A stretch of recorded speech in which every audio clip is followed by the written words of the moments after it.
On this death-defying episode of Mythbusters, it's all guns blazing as Adam and Jamie take another aim at what is bulletproof. Oh, check out my new bulletproof vest, man! From pocket protection to homemade remedies and even the human body itself. That's what is in your gut. Meanwhile, Carrie takes a swing at a Kill Bill myth. She and the boys get beaten black and blue as they find out if you can first punch through. He's alive!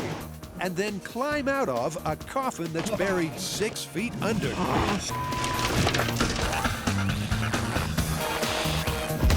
Who are the Mythbusters? Oh, that's pretty. Adam Savage I love results! and Jamie Hyneman.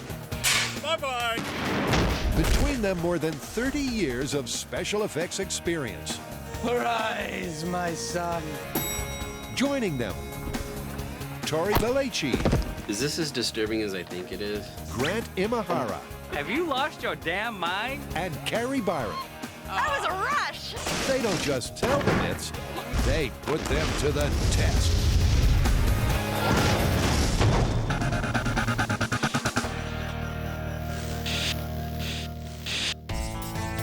First up, it's Bulletproof in the firing line. Well, you're looking pretty bulletproof there. I'm feeling pretty well protected from bullets, and that begs the question. What's bulletproof? Exactly. Ever since we aired our first What is Bulletproof episode, the fans have inundated us with all sorts of crazy suggestions for bizarre things that might be bulletproof. And that means that it's time for the Mythbusters. What is bulletproof? Part 2. Exactly. It was way back in season 3. A fresh-faced Adam and Jamie separated firearms folklore Dead center. from ballistics baloney. Ever since, fans have been crying out for more. So now it's time to make your day. What's on the list? Well, first up for Bulletproof, we've got a host of objects that you might be holding or wearing. Things like police badges, MP3 players, and even pizza. Sounds pretty straightforward. There's not a whole lot of setup. No, it's just get out to the shooting range, shoot at stuff, and find out what's bulletproof. Yep, it's as simple as that. So they head straight to the firing range with their ballistics gel dummy. Tell me what you know. Tell me. Who's going to take one for the team? This may look like a clear jelly-like man, but in fact he's a ballistics testing platform for our day's experiments, which include many things which you wouldn't expect to be either protective or bulletproof that might in fact be. Things like MP3 players, law enforcement badges, and even pizza boxes. This guy's gonna test them all for us. And first up, Adam's wishing on a shooting star. So the story goes that a police officer was shot by a perp at close range with a .40 caliber pistol, but the police officer was saved by his badge, which stopped the bullet. It's a stellar story, all right. An officer saved by his badge when shot at close range. But did it really happen? Let's get in place and do it. Well, to find out, Adam steps up with an identical handgun. Gun is loaded. And he's aiming at a standard issue silver police badge. This is called a star. Now, we had this specially made by the same company that makes them for the police. This one is made out of sterling silver. Could it really stop a slug? Range is hot. Clear to fire. 3, 2, 1. It's a direct hit. So what's the verdict? That doesn't look like it stopped it. Shot the top of the star off. She's no bulletproof. No. The bullet clipped the star, but passed right through the dummy. I can see the path of the bullet right there, heading all the way up through the gel and exiting there. And that would make any dude one dead duck. Silver itself is obviously not the hardest of metals, so it's not terribly surprising, but in this case, it didn't seem to do anything at all. So what's up next? Well, silver's out. Next up, we've got a badge which is called a shield, and it's got a copper back with a bronze star. Okay. It's a different badge, but will it be a different result? Gun is loaded. Adam lines it up in his sights. But just like test 1, he hasn't hit it dead center again. That was low and to the left. And that's stirring up some shooting rivalry. What's that you were saying about being a better shot than I am? A rivalry that goes way back to What is Bulletproof Part 1. Did I even hit it? Over the top. Oh, I think it's your turn, sir. I can't seem to hit that damn thing. Okay. But this time, Adam ain't giving up without a fight. I'm gonna hit the dot this time, I swear. And for bronze on copper take 2, it's a much better shot. Oh, looks like I slid off the star. Yep, he's hit the center star. And this time, the results are surprising. Look at that. Unlike There's- every other bullet we've fired that's gone all the way through, this one is stopped in the middle. So that extra piece slowed it down. It slowed down significantly. There might actually be something to this. Although the bullet was definitely slowed down, it was still a lethal shot. So it's on to the third and final badge. Nickel badge with a bronze star. It's tougher than the others, but is it bulletproof? Okay. If I have to hazard a guess, I don't think that this, even with these 2 pieces of metal, is gonna stop this bullet. Well, there's only one way to find out. How did I do? Amazingly, the badge actually catches the cap. Whoa! Dude! And just as amazing, for the first time that I can remember, Adam's speechless. Holy cramoly. The bullet struck the star dead on, and the shield stopped it flat. The wearer can thank his lucky stars because he'd be safe. If I was a policeman and this happened to me, you know what? I'd still wear the badge. It'd be like, I've already had the worst day possible. You can't make it any worse. So while bronze and nickel fail to deliver, gold goes to the nickel. A bulletproof result that slates this story as plausible. Next up, we've got a real cracker. Is it Casual Friday? What's going on here? Oh, wait a minute. Yellow tracksuit, sword. We're doing Kill Bill myths. The fans can't get enough of our martial arts myths. And in fact, since the Ninja special, we've been inundated with requests to do the Coffin Punch scene from Kill Bill.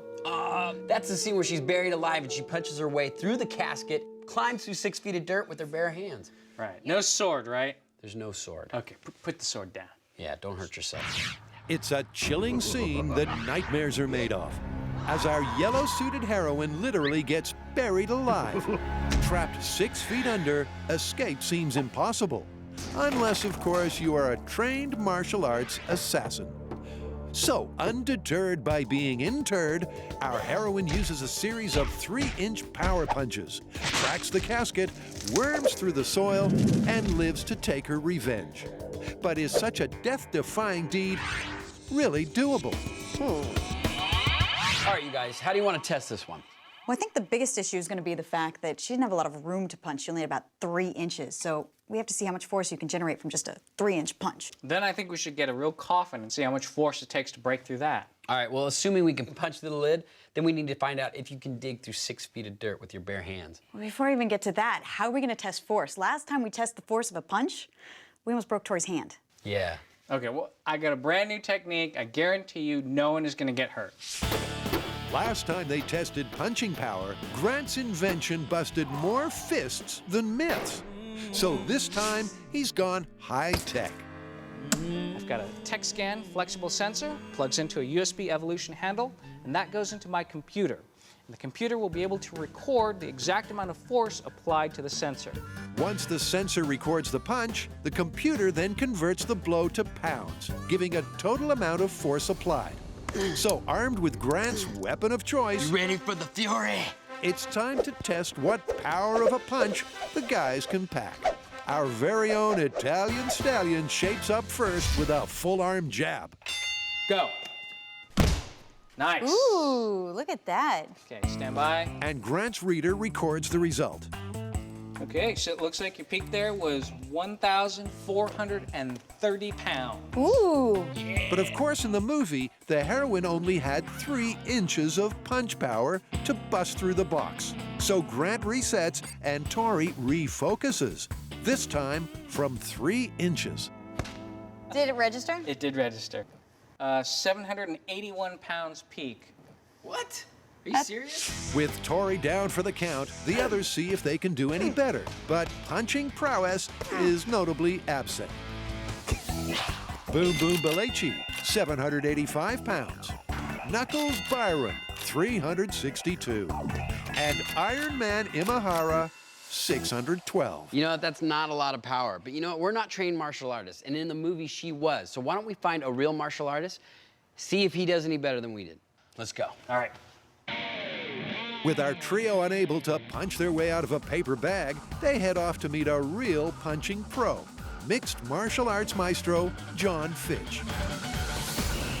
How often do you get to meet an actual professional MMA fighter, but we get a chance to actually work with him and measure how much strength he has in his punch? I mean, this is like a dream come true. But does Fitch the Fist have what it takes to tackle this coffin punching myth? Well, here's one way to find out. In this corner, weighing in at 170 pounds, John Fitch. In this corner, weighing in at 175 pounds, from the mean streets of Monterey, California, Tori Boom Boom Belechi. Let's get it on! Tori's mom, in fact, any members of the Belechi family may want to avert their eyes.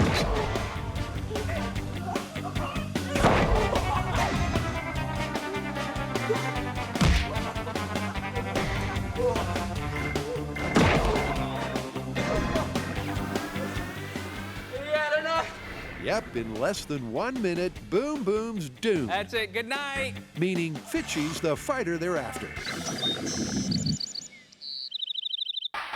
So now it's time to crunch the numbers. We brought our whole measurement system, and we're going to measure his punch force. I'll take his actual fighting glove and calibrate that with our punching bag and see exactly how hard he can punch. Ready, set, go! With a round arm right, John Fitch fetches a healthy result. Okay, so your peak punch force was 7,144 pounds. Holy crap. Not too bad. Not too bad. Well, it is 5 times harder than Boom Boom's best blow. But the real test has to be at 3 inches while lying down. So this is our makeshift casket. You're gonna lay down on your back and punch up at the sensor. The fist assumes the position. Cramped as though in a casket, it's this punch that's key to this myth. So what's the verdict? So check this out. Your force on your back at coffin height, 1,482 pounds. So a trained fighter can 3-inch punch with 1,500 pounds of force. So now the boys need to bury themselves in this myth.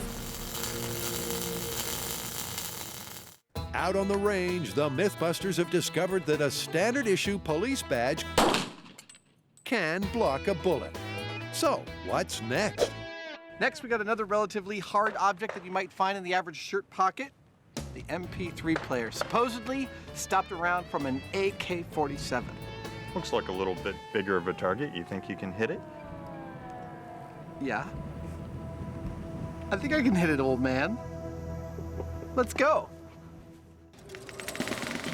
So this story goes that an AK-47 slug was stopped by a soldier's MP3 player. But Adam, for one, ain't convinced. What's in there? Well, I'll tell you. This back metal plate's actually pretty thin, about a 32nd of an inch, stamped metal. This front part is polycarbonate. In there is a spinning hard drive and a single board of electronics and not much else. Not a lot of bullet-stopping potential. That's my expert opinion. With the MP3 player ready to rock and roll, that just leaves the gun. A 100% genuine AK-47. I kind of have a penchant for firing it. Do you mind? No. So while Jamie tackles the tunes, Adam feels okay with the AK. Here we go. So AK-47 into an MP3 player. Okay, it's a smash hit, but there's a problem. Well, that's one way to get the battery out. Our sharpshooter wasn't so sharp. From just 10 feet away, he barely hit it. For a reliable result, they're going to have to reload. Yeah, I think we need to take another shot. Yeah, I think I do. Or maybe I get to take another shot. No. I get to make this work. So Adam, determined to get at least one round on the charts, sets up for a repeat run. This time, the MP3's down. But did the bullet go through? Oh. Oh, wait. I can see you. All the way through that. Yep, just like this MP3 player, this myth is full of holes. Like any good myth, this one has a grain of truth in it. And our researchers did in fact turn up evidence that a soldier was hit by an AK-47 round. It went through his MP3 player and he survived. But here's the catch. He was also wearing body armor.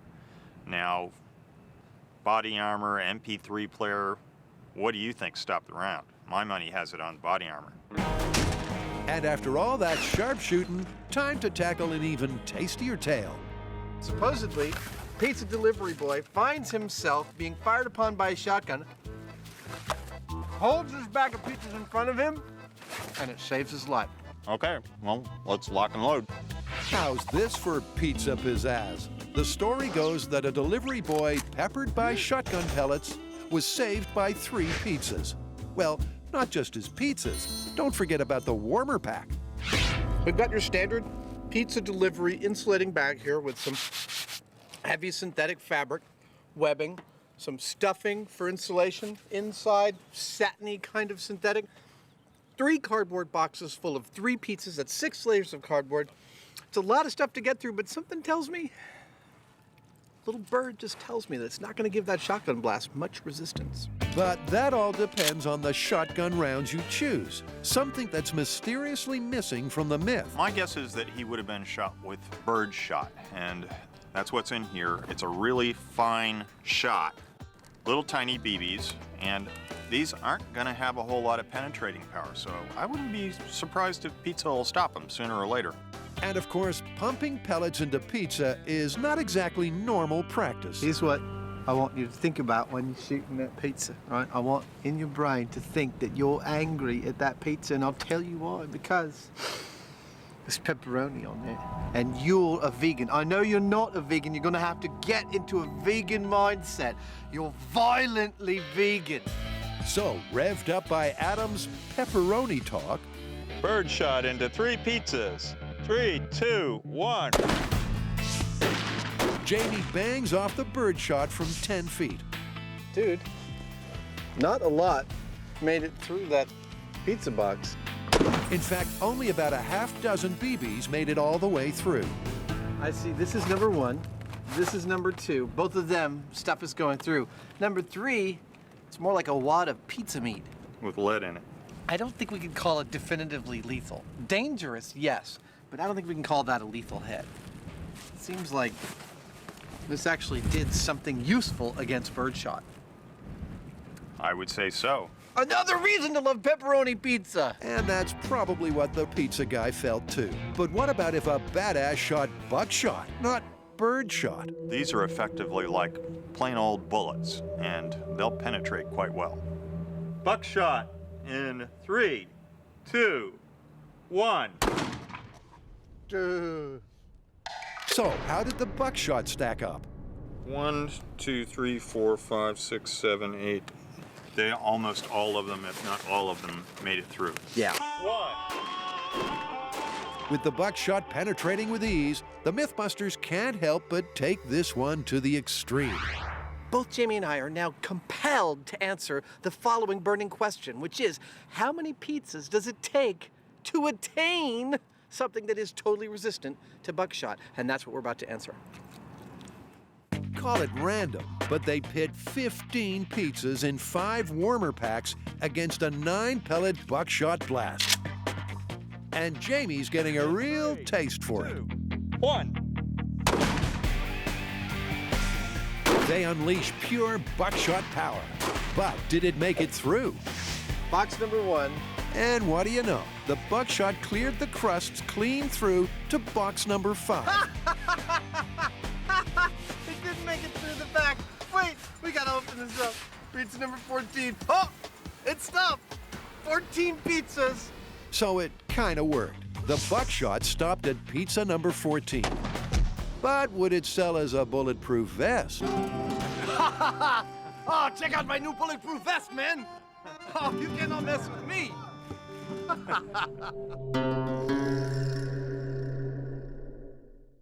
And animated Carrie, Tori, and Grant are putting Kill Bill to the test. They're trying to find out if you can cuff your way out of a coffin. And with punch data gathered from martial arts expert John Fitch, next, the team needs a casket. And that's where Carrie comes in. I'm gonna make it as realistic as possible, so I'm gonna use all the same materials, I'm gonna make it all the same size, and then we can see for ourselves if we can punch through a real casket. It's 3/4-inch pine made to funeral and movie specifications and comes with a see-through side for testing purposes. Then there's the gravesite. That's Tori's contribution. So I've come up with a design to test this safely. What I'm gonna do is build a box that will hold the 6 feet of dirt. And then what I'm gonna do is raise that up off the ground 4 feet with steel legs. And then what I'm gonna do is put the casket underneath that box. Once I have the casket in, we have the dirt in place, then we can start testing whether or not it's possible to break through the casket and dig through 6 feet of dirt. More on that later, because right now it's on to the punch itself. With John Fitch unavailable, that's down to Grant. And no prizes for guessing his design. That's right. I'm gonna build a robot. Using the robot, we'll match it to John Fitch's punching strength, and then try and punch the coffin lid. And thanks to the wonder of editing, it's a case of no sooner said than done. Voila, a robotic punching machine that can give the coffin a fearful cuffin. I call it the RoboFist. Here's how it works. First, air comes into the regulator, gets regulated to whatever pressure I want, gets stored in an air tank. The air tank goes to a high flow valve that lets air go really fast. That gets split into 2 tubes that go down to the bottom of the piston. Now, when those fire, these 2 valves allow air to come out very quickly and goes whoo, very fast. 3, 2, 1. I think it's working. And that means RoboFist is ready for a test. And I'm just gonna dial up the pressure until the robot can punch as hard as John Fitch. Remember, even with a tiny 3-inch punch, John Fitch managed a whopping 1,400-pound wallop. Grant's going to have to match that exactly. Grant gets things rolling just short of 200 PSI. Here we go. 3, 2, 1. And what do you know? Yo beauty! So, at 185 PSI, the robot is punching at 1,430 pounds, which is exactly in the range that John Fitch can punch. And it's punching at the right speed. So now, it's time to bring in a casket and see how the robot does against that. Next up in the Bullet Bonanza, body parts. What's up next? Well, people come in all shapes and sizes, and the fans' next question to us is there a shape or size that could render someone bulletproof? I.e., could someone provide enough fatty tissue or muscle tissue to where a bullet wouldn't get to their vital organs? I don't know why, but that's kind of twisted. Which means you like it. Yeah. All right, back to the range. People come in all sorts of shapes and sizes, but can you ever be so big, be it muscly or obese, that you can be bulletproof? Well, back at the range, knowing Jamie's fondness for lard, the boys are starting with fat. That is what is in your gut. Actually, Adam, it's what's in a cow's gut. Pure bovine blubber. Oh, yeah. To be at the correct consistency, the fat needs to be at human body temperature of 98 degrees. So, first up, it gets a nice warm bath. That is wrong. Wrong is right. But will this gruesome gloop stop a bullet? Well, for Adam, the answer's fat chance. Yeah, I know what you're saying to yourself. I mean, after the, oh, gross part, you're saying this is stupid. Why would fat stop a bullet? Well, it's part of the tissue that make up your body, and bullets aren't made to go through your body. They're made to expend as much of their energy in your body as possible. That's how they do their work, which unfortunately is killing. Thus, fat ought to do a pretty good job at stopping a bullet after a while. But how much fat might they need to stop a bullet? The record for the greatest gut ever was awarded to Walter Hudson, who had a ginormous girth of nearly 10 feet. That equates to a layer of 16 inches of fat right round his belly. So that's the number to beat. You ready to pack some fat? I don't like the sound of that. With no time to chew the fat, the boys load the 16 inches of lard into the dummy's tummy to replicate Walter's waistline. Now, you're gonna need all the fat for this recipe, so don't lick the mixing spoon. The acrylic tube of fat represents belly. The tube of ballistics gel represents vital organs. For fat to be an effective bullet stopper, it's going to have to be stopped before it makes it through all of this fat and into the ballistics gel in the torso here.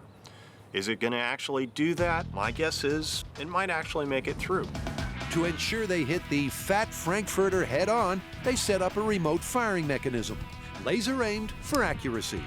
And they're starting slow by using a .45 handgun that fires at just 900 feet a second.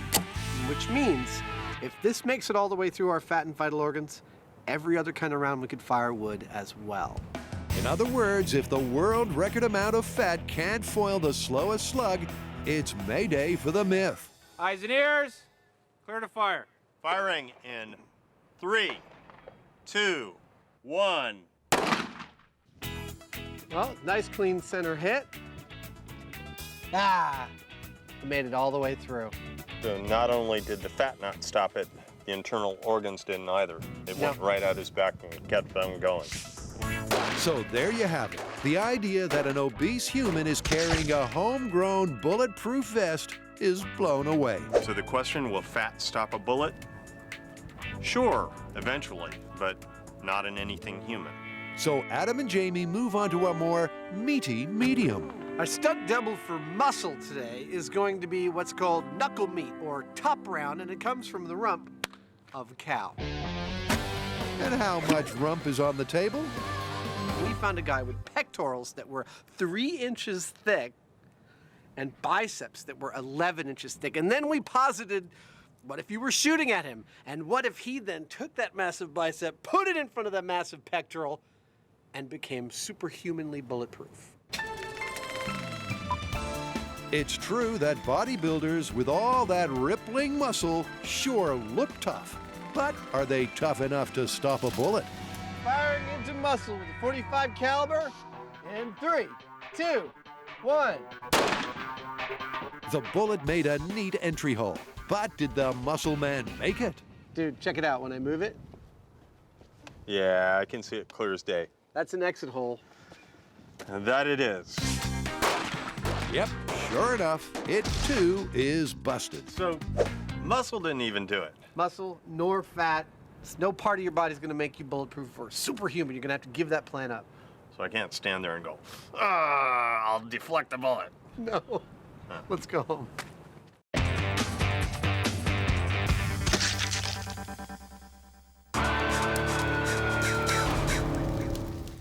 Back at M7, Cary, Grant, and Tori have built a robot to punch with the power of martial arts expert John Fitch. Now it's time to test the Kill Bill myth. Can you really punch your way out of a pine box?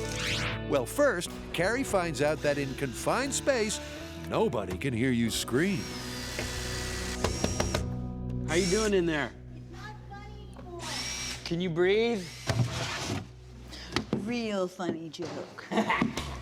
The team lays the Robo-Fist to rest, This is how they do it in Hollywood, Gary. Ah, that's gotta hurt. nails down the lid, and they're ready for a dirt-free preliminary test. Now, sharp-eyed viewers may note that there's no dirt on top of our casket. But right now, we're just trying to isolate the casket and see whether, in theory, it's possible to punch your way through. Meanwhile, Cary's worked out the correct punch-to-air ratio if you get buried alive. After about 45 minutes, you're gonna lose air inside your casket and you're gonna pass out. Now, John Fitch says that he can punch about 20 times per minute. So we figure the parameters for our myth should be set at about half an hour or 600 punches. If you can't get out after 600 punches, well, you might not be getting out. Okay, you guys ready? Yeah, let's Ready. break him out. So Robo-Fist comes out swinging. Yeah! Wow! And almost immediately, cracks start to appear. He's alive! Yep, the lid is split.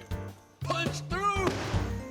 But progress is, should we say, not exactly progressing.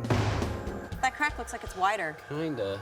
300 punches on, and Tori, for one, is losing focus.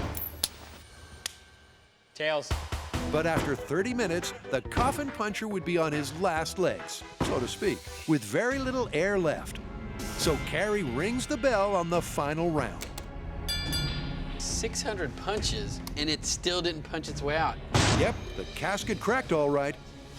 But even without dirt on top, RoboFist couldn't break through. The robot worked great. However, we were not able to punch through the casket. And that is 600 punches at full strength the whole time. I mean, a person probably would get tired if they were in there. They would be running out of oxygen. The robot didn't have any of those limitations, and it still wasn't able to break through the casket top. But all is not lost, because for test 2, the guys are going to get down and dirty. They're going to bury the casket 6 feet under, and that might just give them the cracking they're after. Their coffin is 8 feet long, 3 feet wide, and will be buried 6 feet deep. That means it's covered with over 12,000 pounds of dirt. This extra pressure may do nothing at all, but it could create such a serious strain on the lid that it's actually easier to break through. So bring on Tori's masterpiece, a mobile graveyard with a box on top to house 6 feet of dirt. And the casket fits snug underneath. Tori's rig right there, with a coffin 6 feet under, with a pallet of 4 by 8 dirt, will give you between 12 and 16,000 pounds approximately, all resting on a lid made of 3/4 inch pine. And your prediction, Carrie? I think you might be able to punch your way out. I just think you're gonna die once it happens. And on that cheery thought, Grant gets things cracking. Here we go. 3, 2, 1. Look at it, it's already starting to crack the lid. Every time he pushes up, dirt falls in through the crack. Remember, in Kill Bill, not only did the bride bust out of the buried casket, but she then had to dig out of a 6-foot deep grave. Just like last time, RoboFist immediately starts lifting the lid. But will it be able to punch a hole clean through? That's 150 punches. And he still hasn't broken through. I mean, you wouldn't be able to punch that many times. You would have run out of oxygen way before this. And your wrist would be broken, your knuckles would be bloody. But also, just like last time, the initial splits do not turn into escapable cracks, even after 600 punches. Well, the coffin lid cracked a little bit, but it didn't cave in. I know, this is not looking good for this myth. It's looking busted. It's not looking good for the myth or the Mythbusters, since all this graveyard testing has brought about an unexpected result. Living dead. Looks like somebody forgot to kill.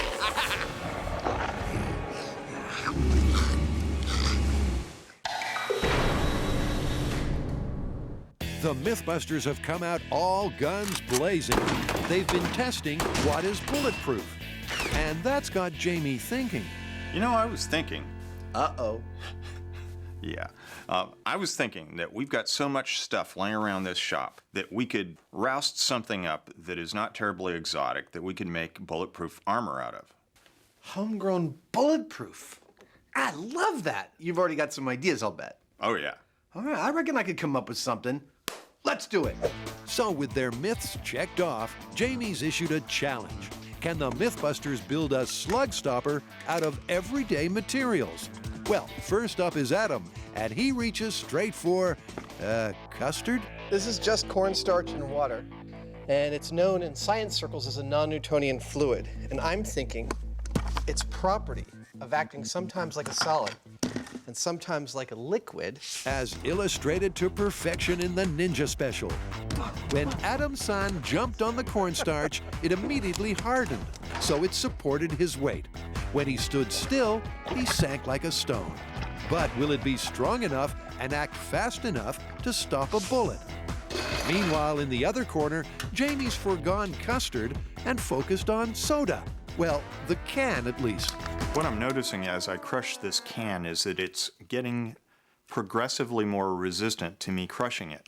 So by crushing it to the max, will it roadblock a round? I don't really think it's going to stop a bullet by itself, but what if I have a whole bunch of them? So while Jamie compacts cans, Adam's ready to test his cornflour mix. Homegrown, bulletproof, 1 layer in 3, 2, 1. Can the custard cut the mustard? Oh, I definitely went through the aluminum. 1 layer is clearly not enough. Having beaten his aluminum cans into submission, Jamie adds a dash of homebrew glue to the mix, known domestically as FGR 95 cement. Okay, that's 1 down. That's FGR 95 and propylene fiber with aluminum cubes. Adam amps up his testing. It's now a 2 custard cluster to fire at. In 3, 2, 1. 2 layers still doesn't look like enough. Meanwhile, Jamie's ready to point the Glock at the soda can block. Firing in 3, 2, 1. Does that look like... That's the... Did you catch it? I caught the bullet right in the face of it. There it is. So Jamie's first prototypes left him feeling pumped, while Adam's feeling pressure. In desperation, he maxes his mix up to 6 layers of custard. 6 layers. Going for broke. 3, 2, 1.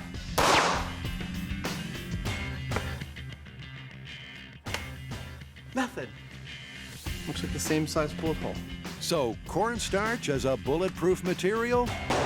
Dud, dud, dud. 3.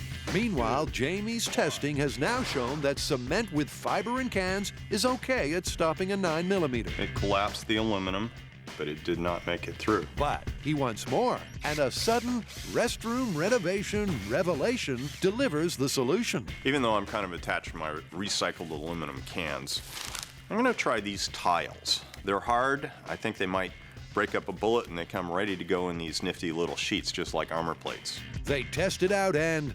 3, 2. What do you know? The bullet bounces straight off. Jamie, it didn't make it through the felt. I wondered. Yeah. So that worked. It did. Rather predictably, it's Jamie who wins this challenge. But how will his bunch of blocks fare when they get put to the ultimate test?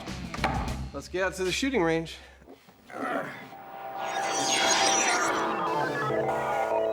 3, 2, 1. Tori, Grant, and Carrie have found that trying to clout your way out of a casket, Kill Bill style, ain't all it's cracked up to be.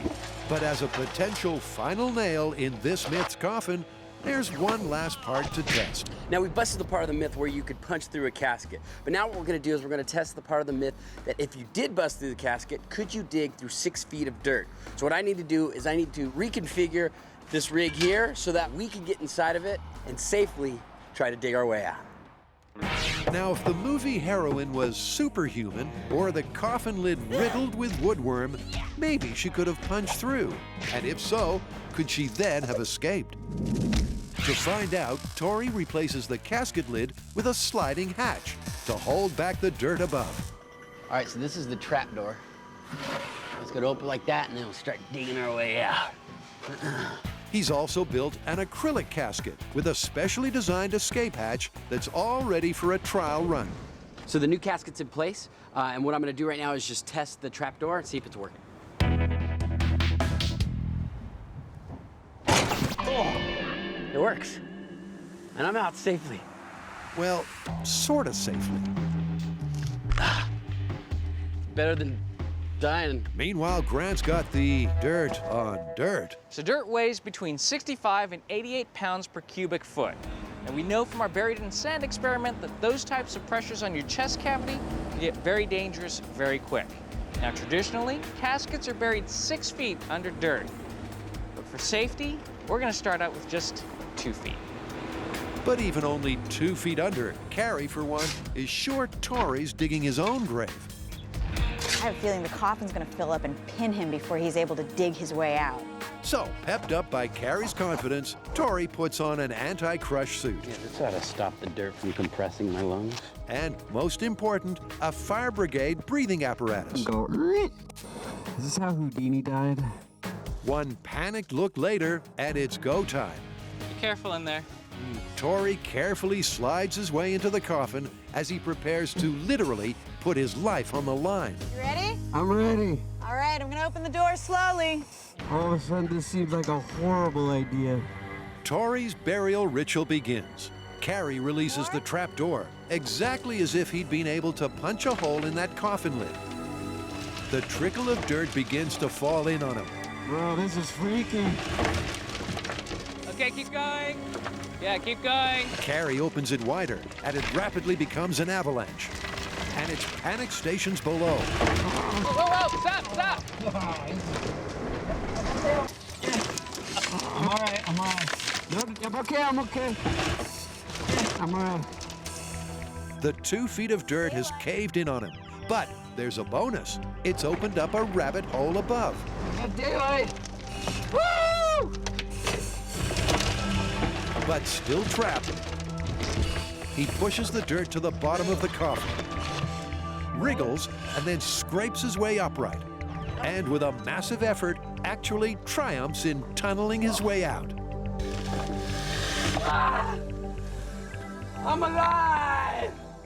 As soon as the door was open to about a foot wide, all of a sudden a ton of dirt came falling in on my chest, and I couldn't move my arms anymore, I couldn't move my body, and I started panicking. I almost had Grant hit the quick release and let me out, but I calmed down, finally got the dirt pushed down enough so I could maneuver enough to get out of the 2 feet of dirt.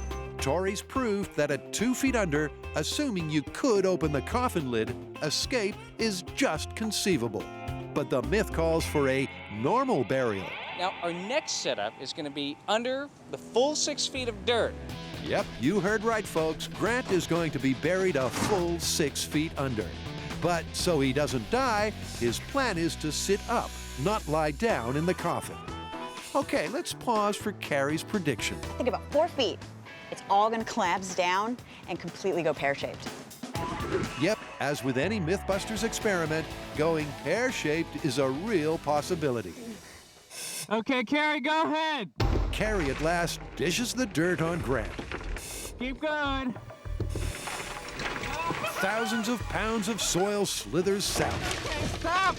And almost immediately, Grant's buried to the neck, unable to move, at least until the rig breaks under the pressure. It's easy to see that if Grant had been lying down, he'd be dead. Well, I guess that worked well. Yeah, I think that pretty much sums it up. The air tunnel that Tori used never opened up for Grant, and that meant escape was totally impossible. I'm convinced you'd be buried alive. That 6 feet of dirt came all down into the casket, filled it up.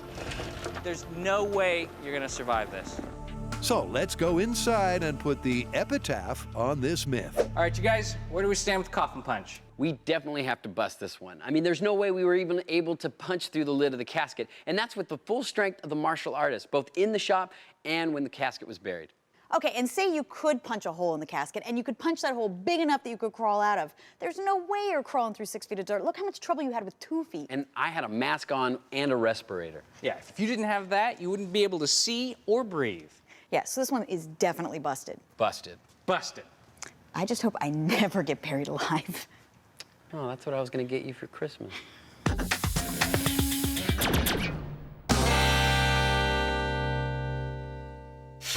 In an effort to build a novel bulletproof vest, Jamie's come up with a homegrown remedy of bathroom tiles and plaster. And now it's time for its baptism of gunfire. Let's get out to the shooting range. This is my improvised armor. Now, it's made of a high-strength gypsum cement called FGR 95, which is filled with polypropylene fiber. Now, we've also inserted 2 layers of common bathroom tiles a little bit back from the front. With its gel vital organs as backstop, the mannequin will take the hit if the tile proves permeable. Well, here at the Mythbusters Armory, Jamie said he wanted to test the Jamie tile. We wanted to give it a good solid test, so we chose wide bandwidth of your basic armaments and ammunition. So let me give you a tour of today's arsenal. Starting off with the handgun, 9mm, moving on to the handgun, 45 caliber, then to the shotgun, both with buckshot and the deer slug, finally finishing off with a high-speed rifle round, the 223. That ought to give this thing a run for its money. Lights going hot. And suited, locked and loaded for the first big test, let's pause for a prediction from Jamie. As far as pistols go, the 9mm has a reputation for penetrating quite well. I'm going to go out on a limb here, though, and say I think my Jamie tile's going to stop it. But will confidence be confirmed by the conclusion? Firing in 3, 2, 1. It stopped it. It totally stopped it. There you go. That's a 9mm. I'd say it's Jamie Tile 1, bullet 0. It's a good start for Jamie's tile. But next, it's staring down the barrel of a 45 handgun. Oh, that looks like a nice stop. Beauty. Hardly a dent in the back. Jamie Tile 2, bullets, zilch. Next up in the ramp-up, it's buckshot. After watching what it did against the handgun rounds, I don't think buckshot's gonna make it through the Jamie Tile. Wow. Look at that. Well, I tell you what, buckshot is one of the scariest things you can go up against, and the Jamie tile stopped it, and stopped it cold. But now things get really serious as buckshot takes a backseat, replaced by the deer slug. And this is almost an ounce of lead. It's a huge amount of force coming out of that gun. I don't know whether we'll be able to stop it or not. Hot. Pioneer protection on. I see dead people. And the fears are founded. Wow, look at that hole. You'd be hurting. You'd be dead. The deer slug went straight through the tile and took out the vital organs too. Oh, it looks like the champion's been taken down by an upstart named Deer Slug. And after the slow-moving but deadly deer shot, Now we're going to move on to the 223. This is the opposite end of the scale. It's a really small bullet, but it's moving really, really fast. but can it take out a Jamie tile? Range is hot. Pioneers. And it's the last man standing. What do you think? You think it went through? I think it went through. You do? Oh, look at that. There's the bullet. That would be a kill. Wow, look at that. You certainly slowed that bullet down for it to end up in the gel, but he's dead. And there's no arguing with that. Well, it seems that the halcyon days where we all wished that Jamie Tile was bulletproof are all going to go, for the 223 has pierced it completely. However, it is still Jamie Tile 3, bullets and ammunition 2. Well, our armor's full of holes, the dummy's full of holes. I think we're done here. I think our work is done. Let's go.